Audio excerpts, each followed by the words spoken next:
Network News. Idineklara na ng Batak City Government na sumasailalim sila ngayon sa state of emergency and calamity dahil sa nangyaring sunog kagabi. Sa ginanap na special session kanina sa Batak City Hall ay napag-usapan ng LGU and concerned agencies ang posibleng tulong at kung paano babangon ang mga negosyante dahil sa milyon-milyon na ang halaga ng nasirang mga paninda at mga pwesto sa loob ng pamilihan. Ayon naman sa BFP Batak ay magkakaroon ng malalimang investigasyon sa nangyaring sunog. Going na po yung investigation natin, yung mga investigator natin is andun sa scene, and we are conducting mapping doon sa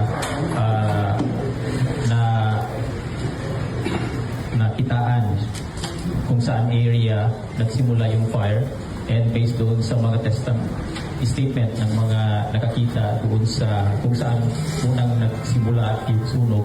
Andun po yung mga fire investigator natin, sir, for a conduct of a thorough investigation. At magkukuha kami ng mga evidence doon. Ongoing na yung evidence study.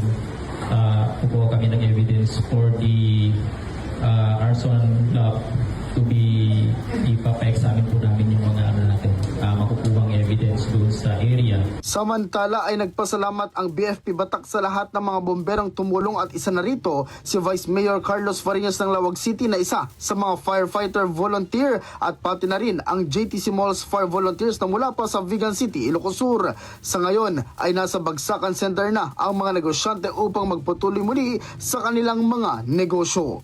Kasama mo mula dito sa IFM Lawag, Idol Lawrence Martinez, Tatak, RMN RMN Network News.